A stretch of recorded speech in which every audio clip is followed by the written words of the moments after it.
اعوذ باللہ من الشیطان الرجیم بسم اللہ الرحمن الرحیم الحمدللہ رب العالمین والصلاة والسلام علی اشرف الانبیاء والمرسلین وخاتم النبیین سیدنا و مولانا ابی القاسم محمد اللہم صل علی محمد وآل محمد وعجل فرجہم وعلى أهل بيته الطيبين الطاهرين المعصومين المظلومين ولعنة الله على أعدائهم أجمعين. أما بعد فقد قال الله تبارك وتعالى في محكم كتابه المجيد وفرقانه الحميد بسم الله الرحمن الرحيم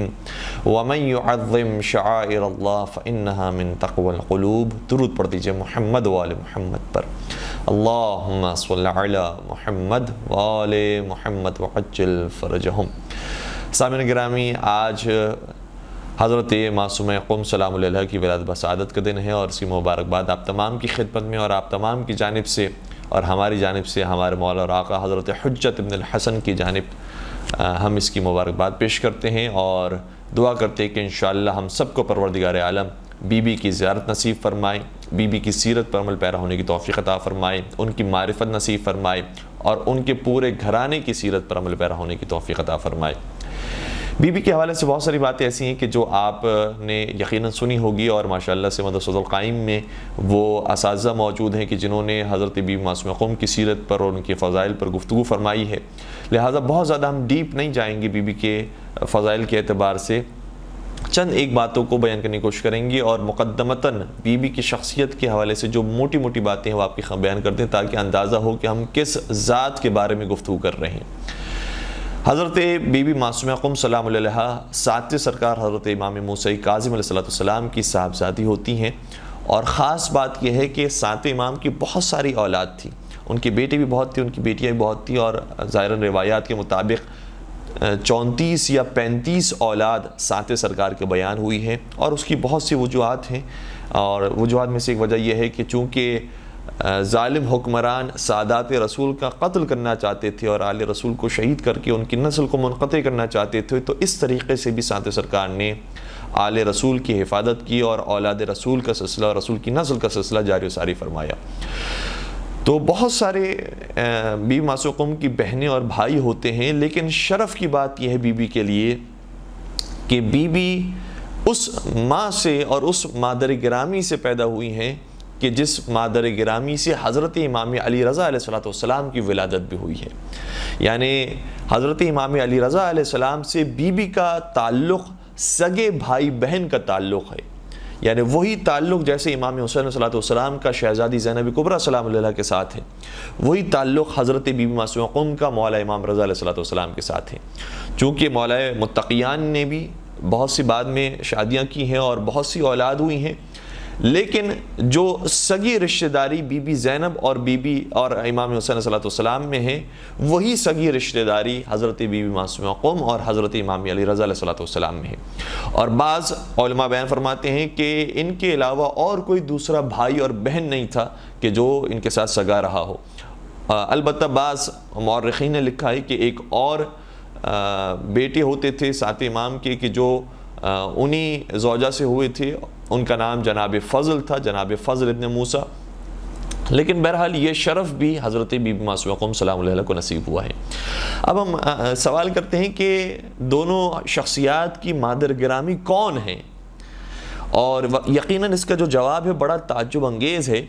کہ بی بی معصومہ قم سلام علیہ کی والدہ گرامی کا نام جناب نجمہ خاتون ہے. اور جناب نجمہ خاتون وہ ہیں کہ جو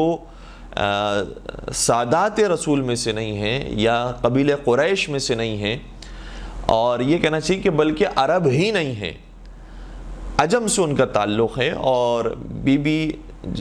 جناب نجمہ خاتون تشریف لاتی ہیں اور اس کے بعد ایک خاص اہتمام کے بعد ساتویں سرکار سے ان کا نکاح طے پاتا ہے اور اس کے بعد حضرت امام علی رضا علیہ السلام اور حضرت معصومہ قم سلام علیہ کی ولادت ہوتی ہے. تو یہ کوئی انوکھا واقعہ نہیں ہے کہ جو جناب نجمہ خاتون کے ساتھ پیش آیا ہے، بلکہ ہماری بہت سارے ائمہ علیہم السلام وہ ہیں کہ جن کی مائیں اور جن کی مادران گرامی عربوں میں سے نہیں تھی بلکہ عجم سے تھیں، اور کئی ساری ایسی تھیں کہ جو ویسے اپنے ملک کے اندر شہزادی تھیں لیکن بہرحال کسی جنگ کی وجہ سے کنیز بنا کر لائی گئی اسلامی ممالک کے اندر اور اسلامی ملک کے اندر، اور اس کے بعد پھر ائمہ اطہار علیہم السلام نے ان کا انتخاب کیا، اور اس کے بعد ان سے جو نسل آگے بڑھی ہے وہ عصمت و طہارت کی نسل ہے جو آگے بڑھی ہے۔ مثال کے طور پر حضرت امام زمانہ عجل اللہ تعالیٰ فرجہ شریف کی والدہ گرامی حضرت نرجس خاتون سلام اللہ علیہا، وہ بھی روم سے تعلق رکھتی تھی اور روم کی شہزادی تھی، اور اس کے بعد پھر امام زمان علیہ السلام کی والدہ قرار پائی ہیں۔ اور اگر ہم اس پورے سلسلے کو بیان کریں، گرچہ اس کے اندر بعض جگہوں پر اختلاف بھی پایا جاتا ہے کہ جو ان کی مادر گرامی ہے کیا ان کا تعلق فلاں علاقے سے تھا یا فلاں علاقے سے تھا، ان کا نام کیا تھا، فلاں نام تھا یا فلاں نام تھا، اس حوالے سے کچھ اختلافات بھی موجود ہیں۔ لیکن ہم مشہور باتوں کو اگر آپ کی خدمت میں رکھیں کہ جو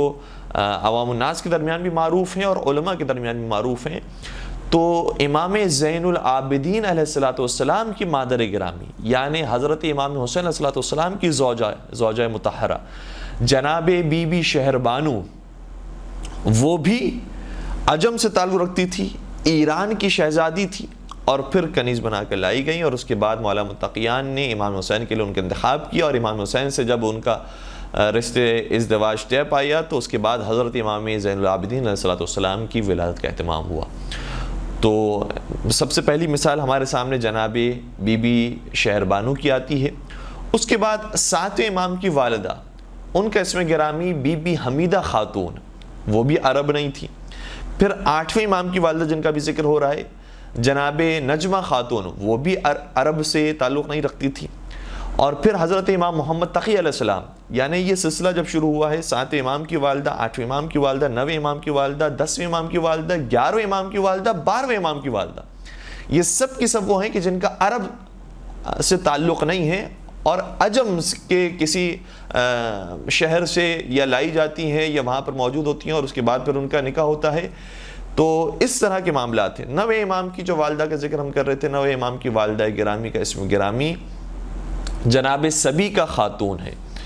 اور 10ویں سرکار کی والدہ گرامی کا اسم گرامی جناب سمانہ خاتون ہے۔ 11ویں امام کی والدہ گرامی، ان کا اسم گرامی جناب حدیثہ خاتون یا جناب حدیثہ خاتون ہے سلام اللہ علیہا، اور 12ویں سرکار کی مادر گرامی جناب نرجس خاتون سلام اللہ علیہا ہیں۔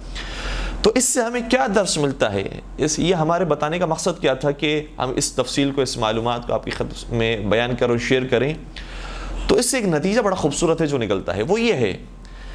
کہ ائمہ اطہار علیہم السلام نے جب کسی خاتون سے نکاح فرمایا ہے تو اس میں حسب و نسب کو اتنی زیادہ امپورٹنس نہیں دی ہے کہ قبیلہ ایسا ہو کہ جو عرب قبیلہ ہو، قبیلہ ایسا ہو جو قریش ہو، قبیلہ ایسا ہو کہ جو خاندان بنی ہاشم سے تعلق رکھتا ہو، بلکہ اس میں جس چیز کی اہمیت ائمہ اطہار علیہم السلام کی نگاہ میں ہے وہ ان کے تقوی اور پرہیزگاری کی ہے، وہ ان کے اخلاق اور ان کی عبادت کی ہے، وہ ان کی معرفت اور ان کے استعداد کی ہے۔ اسی لیے اگر ہم بات کریں جناب نجمہ خاتون کی کہ جن کا آج ذکر ہو رہا ہے، تو 7 سرکار بھی بیان فرماتے ہیں اور 8ویں امام بھی بیان فرماتے ہیں، اور دیگر ائمہ سے بھی یہی بات نقل ہوئی ہے کہ علم اور تقوی اور ان کی معرفت کے اندر کوئی ان کا ہم پلہ نہیں تھا۔ بلکہ ہم تھوڑا سا اس واقعے کو بھی ذکر کریں کہ کس طریقے سے وہ امام سے رشتے ازدواج میں منسلک ہوئی ہیں۔ تو امام نے، 7 سرکار نے اپنے غلام کو بھیجا کہ کچھ کنیزیں جو فلاں شخص کے پاس موجود ہیں، اس میں سے ان اوصاف کے ساتھ ایک کنیز ہوگی، اس کا انتخاب کرو اور اسے خرید کر لاؤ۔ جب وہ شخص گیا تو 7-8 کنیزوں کو اس نے سامنے پیش کیا، لیکن جن اوصاف کا امام نے ذکر کیا تھا اس نے کہا کہ ان اوصاف کی کوئی بھی کنیز انہیں پیش نہیں کی ہے، اور امام نے اگر فرمایا ہے کہ یہ کنیز تیرے پاس موجود ہے تو یقیناً موجود ہوگی۔ جب وہ اوصاف بیان کی گئی تو وہ شخص حیران ہو گیا اور کہا کہ ہاں میرے پاس یہ کنیز موجود ہے، لیکن یہ تمہیں کیسے معلوم ہوا؟ اور وہ کنیز ابھی مریض ہے، علیل ہے، بیمار ہے، اس لیے میں تمہارے سامنے پیش نہیں کر سکتا۔ اس نے کہا کہ اگر یہ معاملہ ہے تو ٹھیک ہے، میں اپنے امام کے پاس جاتا ہوں اور بیان کرتا ہوں۔ امام سے یہ سارے ماجرے کو بیان کیا۔ امام نے فرمایا کہ چاہے وہ مریض ہو یا کسی بھی بہانے سے وہ منع کرتا ہے کہ اس کو میں تمہارے سامنے فروخت کے لیے پیش نہیں کر سکتا، اسے کہو کہ امام نے اور اولاد رسول نے انہیں طلب کیا ہے، اور جو بھی ان کی قیمت بنتی ہے وہ ہم ادا کرنے کے لیے تیار ہیں۔ جب یہ ماجرا دوبارہ سے پیش آیا اور کہا کہ یہ میں اپنے لیے طلب نہیں کر رہا بلکہ اپنے مولا اور آقا حضرت امام موسیٰ کاظم علیہ السلام کے لیے اس کنیز کا انتخاب کر رہا ہوں، تو پھر اس کے ذہن میں کچھ باتیں آئیں اور اس نے کہا کہ میں نے تو یہ عذر اس لیے پیش کیا تھا کیونکہ وہ بہت پاک دامن، بہت پاکیزہ خاتون ہے، اور جس شخص نے مجھے ان کو فروخت کیا تھا اس نے کہا تھا کہ یہ کسی اور سے شادی نہیں کریں گی، اور بیان کیا گیا ہے کہ ان کا انتخاب صرف وہی شخص کرے گا جو اس دنیا میں افضل ترین ہوگا اور عابد ترین شخص ہوگا، وہ اس خاتون کا انتخاب کرے گا۔ تو جب تو نے یہ کہا ہے کہ اولاد رسول میں سے حضرت امام موسیٰ کاظم علیہ السلام سے نے انہیں طلب کیا ہے، تو پھر میں اس شرط پر دینے کے لیے تیار ہوں کہ میں تجھے فروخت نہیں کر رہا بلکہ تیرے امام حضرت امام موسیٰ کاظم علیہ السلام کو فروخت کر رہا ہوں۔ اور اس طرح سے وہ حضرت امام موسیٰ کاظم علیہ السلام کی کنیز قرار پائی، اور اس کے بعد پھر امام سے ان کا نکاح ہوا، اور پھر حضرت امام علی رضا علیہ السلام اور جناب بی بی معصومہ قم سلام اللہ علیہا کی ولادت کا اہتمام ہوا۔ تو ائمہ اطہار السلام کی نگاہ میں یہ نہیں دیکھا جاتا کہ کون عربی ہے اور کون اجمی ہے، کون کالا ہے اور کون سفید ہے، کس کا خاندان کیا ہے۔ امام کی نگاہ میں جو معیار ہے وہ وہی معیار ہے جو پروردگار عالم نے قرار دیا ہے قرآن کریم کے اندر کہ ان اکرمکم عند اللہ اتقاکم، پروردگار کے نزدیک وہی محبوب اور پسندیدہ ہے اور وہی قابل احترام ہے کہ جو صاحب تقوی ہوتا ہے۔ تو ائمہ اطہار السلام کی نگاہ میں بھی یہی معیار ہے کہ جو صاحب تقوی ہوگا وہ ائمہ اطہار السلام کی قربت کو اختیار کر سکے گا، اور اس کی مثال ہمیں خود پیغمبر اکرم حضرت محمد مصطفیٰ صلی اللہ علیہ وسلم کی سیرت میں بھی نظر آتی ہے کہ بہت سی شادیاں نبی اکرم نے فرمائی تھی، لیکن کسی سے بھی اولاد پیغمبر اکرم کو نصیب نہیں ہوئی، یا جناب خدیجہ طاہرہ سلام اللہ علیہا سے اولاد نصیب ہوئی ہے، یا اس خاتون سے نصیب ہوئی ہے کہ جو کنیز تھی، یعنی جناب ماریہ قبطیہ سلام اللہ علیہا۔ تو جناب ماریہ قبطیہ بظاہر اگر دیکھا جائے دنیاوی اعتبار سے تو ظاہری طور پر وہ مقام نہیں ہے کہ جو آزاد افراد کا مقام ہوتا ہے، جو عربوں کا مقام ہوتا ہے، جو قبیلہ قریش کا مقام تھا، لیکن خدا کی نگاہ میں یہ ظاہری مقام و مرتبے کی کوئی حیثیت نہیں ہے۔ ابھی ہم بھی آپ کے سامنے جو موجود ہیں، ظاہری طور پر ہم نے سر پر امامہ رکھا ہوا ہے یا دستار پہنی ہوئی ہے یا آبا قبا اوڑھی ہوئی ہے، لیکن نہ جانے کتنے لوگ ایسے ہیں کہ جو ہم سے بہت زیادہ بہتر ہیں، ہم سے بہت زیادہ عبادت گزار ہیں، ہم سے بہت زیادہ پروردگار کے قریب ہیں۔ تو دنیا کی نگاہ میں کبھی کبھار بہت ساری چیزوں کی اہمیت ہوتی ہے، لیکن پروردگار کی نگاہ میں ان چیزوں کی اہمیت نہیں ہوتی جو ظاہری طور پر ہماری نگاہوں کے سامنے ہوتی ہیں، بلکہ پروردگار باطن کو جانتا ہے، اس لیے جس کا باطن پاک اور صاف ہوتا ہے پروردگار کے نزدیک وہ محبوب اور مقرب ہوتا ہے۔ ایک درود پڑھ دیجئے محمد و آل محمد پر۔